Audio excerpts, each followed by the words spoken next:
This is a Dell RTX 3080 that I dug out of the bowels of an Alienware system. And in today's video, we're gonna poke some of its orifici. Orifices? Orificodi? Its holes.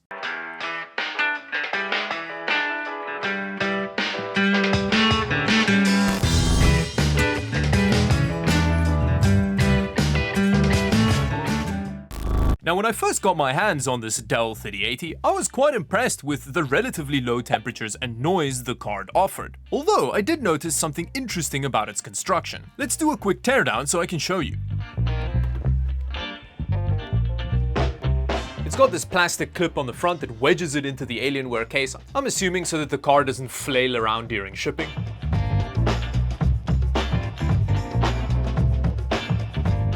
Wow, it doesn't want to let go. I think there's some serious thermal pads on the back here. Yeah. Oh no. Oh, it's like that thermal putty, which is really annoying to replace. But there's even a heat pipe on the back plate, which is pretty cool.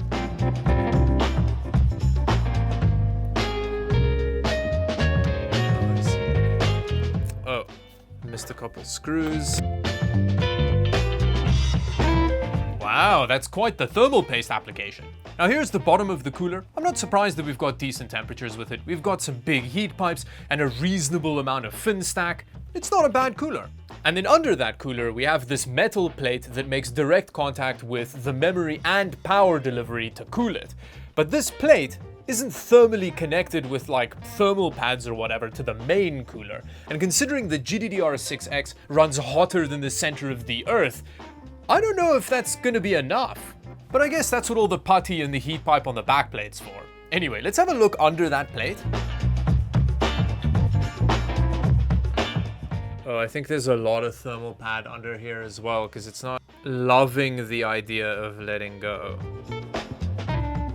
Oh, there we go.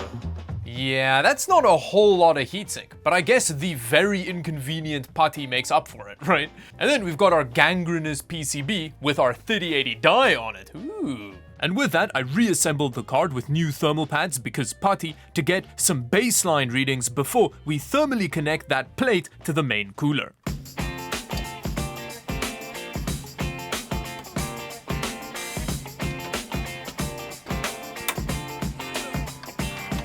Wow, that Dell 3080 is clearly a monster.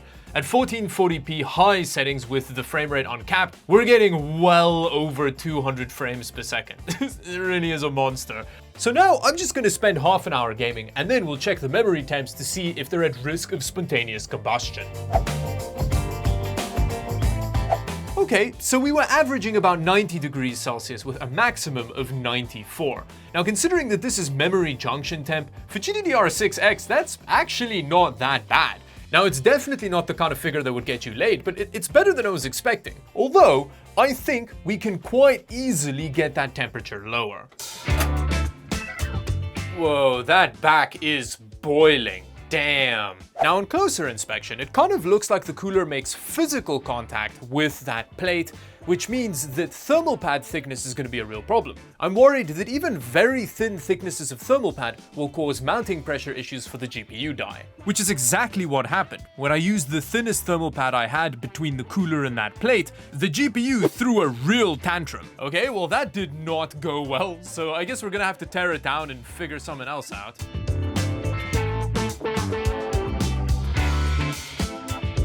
Now the thing is, physically, there is a very, very small gap between this kind of vapor chamber looking thing on the base of the cooler and the actual bit of heatsink that cools the power delivery and the memory modules. So I'm kind of thinking, instead of messing around with pads and whatever, I should just cover it in thermal paste. Now obviously thermal paste is going to be extremely messy, but I actually think it may work. So I am going to try it because, you know, I don't have any other ideas about how to do this. And I'm going to start off by just using a very small little squiz of thermal paste and seeing if it actually makes contact, right? I'm just going to do that.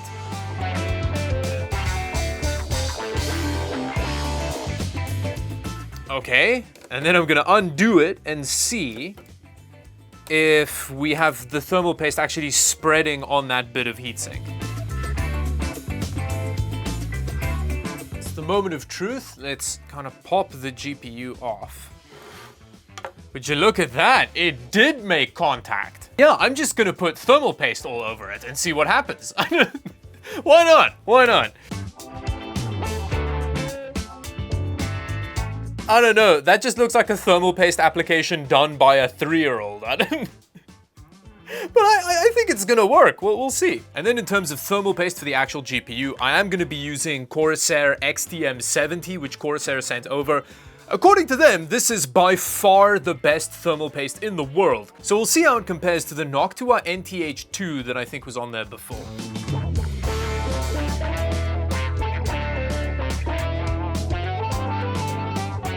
Okay, so it's been about half an hour now, and I have to say, subjectively, it has actually felt smoother running, like the frame pacing's been better, but that could be due to it being a different server or whatever. This is online. But let's see what the memory temperatures are now. Hey, it's actually made a difference. We've lost about 8 degrees.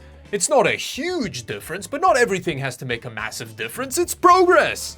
Having said that, I did have an idea that could get it even lower. Now, high on my small but significant success, I decided to push things a little bit further and just thermal paste couple an air cooler to the back plate of the 3080 and see if that makes any difference, just for the hell of it. Now, unfortunately, we do have an air cooler in the system that we're using, so I'm gonna mount the cooler on the back here. And I feel like mount is a bit of a grandiose term for what I'm gonna be doing. I'm just gonna take this heatsink, put a bunch of thermal paste on it, and I think the best way to secure this heatsink to the backplate is with some good old zip tie action.